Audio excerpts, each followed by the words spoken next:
Welcome to Perspectives on Islam from a non-Muslim. My name is Elaine, and today we're going to look at women. It's sometimes said that Islam improved the lives of women, so this is before and after. We're going to have a look and use the foundational doctrine of Islam, which consists of the Quran and the Sunnah of Muhammad. These are the traditions and practices of Muhammad. This is Ibn Ishaq. It's the first biography of Muhammad, the Hadith. And together, the Sunnah and Quran are the ordained way of Islam. This is Sharia. It's important to understand how important Sharia is.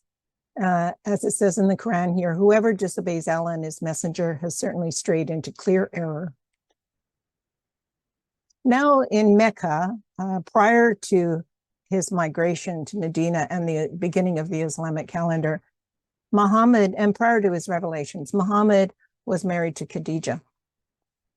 He ran a caravan for her. She was rich, successful. She was sought by many for her wealth, and she hired him to drive, and then she proposed marriage to him.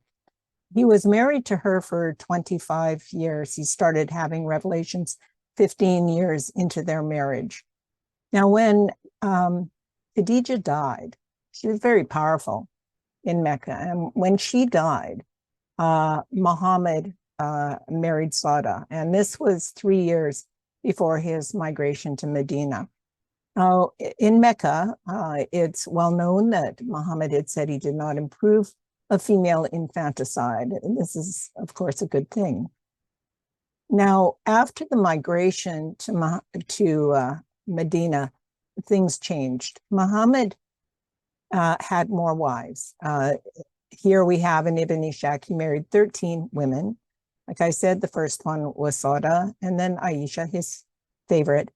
And he was granted by Allah permission to marry as many wives as he wanted, and for his followers, up to 4 wives. And here we have from the Quran, we have made lawful to you captives and slaves, relatives, other women, but this is the privilege for him only. For his male followers, 2, 3, or 4. Now, also before Islam, adoption was customary, and Muhammad had an adopted son by the name of Zayd, and Zayd was married to Zainab. And Muhammad had gone to Zayd's house and saw Zainab. And what Zayd said, he said, "Messenger of God, perhaps Zainab has excited your admiration. So I will separate myself from her, so I will divorce her so you can have her." But it wasn't done at that time. That wasn't customary because Zayd was considered his son. But then he had a revelation from Allah that for adopted sons, they are not really sons. And so he was able to marry Zainab. And adoption is now unlawful in Islam. Before Islam, there were singing girls who danced and mocked Muhammad in Mecca.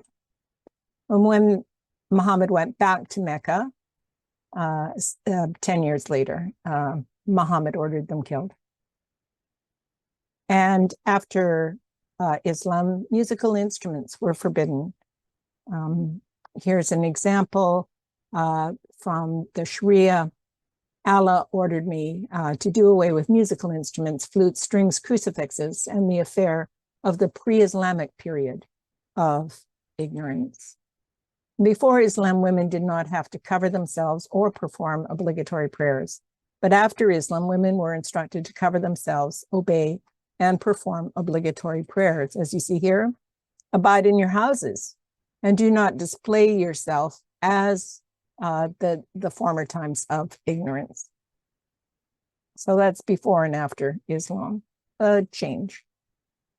And veiling, so that wives of the Prophet and his followers should be covered, and they will be known as such and not molested.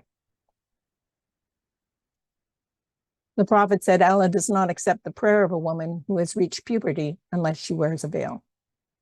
Before Islam, Mecca was a polytheistic society with many gods. In fact, there were 360 different idols in the Kaaba. But after Islam, anyone deliberately missing a prayer should be killed. And that's a prayer to Allah. After Islam, females became less valued than men in perpetuity, owing to Sharia law, which cannot be changed. And this comes from Muhammad, a hadith. O women, give alms, as I have seen that the majority of the dwellers of hellfire were you women. I have not seen anyone more deficient in intelligence than you. He said, is not the evidence of two women equal to the witness of one man? This is the deficiency in their intelligence. As we saw earlier, infanticide was prohibited, but later the Sharia says that there is no retaliation for a parent killing their offspring or offspring's children. That the indemnity for the death or injury of a woman is 1/2 that of a man. That for legal testimony, one man testimony is equal to 2 women's. And inheritance, a wife is entitled to 1/4 of the estate where there is no child, or 1/8 of the estate where there is a child. And this one share will be shared amongst all the wives together. So desirable characteristics in a bride. It's recommended for a man to marry a virgin who is fertile, but after Islam, religion takes precedence. A woman must have a male guardian, and you see here from the Sharia, the order of lawful guardianship amongst the bride's relatives to decide in regards to their marriage. Guardians who may marry a virgin to a man without her consent include the bride's father or grandfather. And it is recommended to ask her permission if she has reached puberty, which clearly means that she can be married before reaching puberty. A virgin silence is considered as permission. Prepubescent girls can be married. Muhammad's wife Aisha was his favorite wife, and Allah's messenger married me when I was 6 years old, she said, and I was admitted to his house at the age of 9. So this is Sharia. Iran registers 172 marriages of young girls between the ages of 5 and 9 in 2022. After Islam, divorce. Who may divorce? A man may divorce his wife by clearly announcing that he repudiates her. A woman can only effect a divorce if she has permission from her husband. And this is from the Quran. Men are in charge of women by right of what they spend from their wealth. So righteous women are devoutly obedient. And from those wives from whom you fear arrogance, that you should warn them, forsake them in bed, and finally strike them. Now, this is very interesting because men are in charge of women by right of their wealth, when it was Khadijah initially who was wealthy and married Muhammad. So before Islam, we had Khadijah, rich, successful businesswoman, dancing and singing girls who mocked Muhammad. Adoptions were customary. There were no veils, no death for deliberately missing prayers, and no Sharia. And Sharia is the significant one because it carries on, it's legislated, it's sanctified. After Islam, wherever Sharia is followed closely, the situation for the woman has not changed in 14 centuries.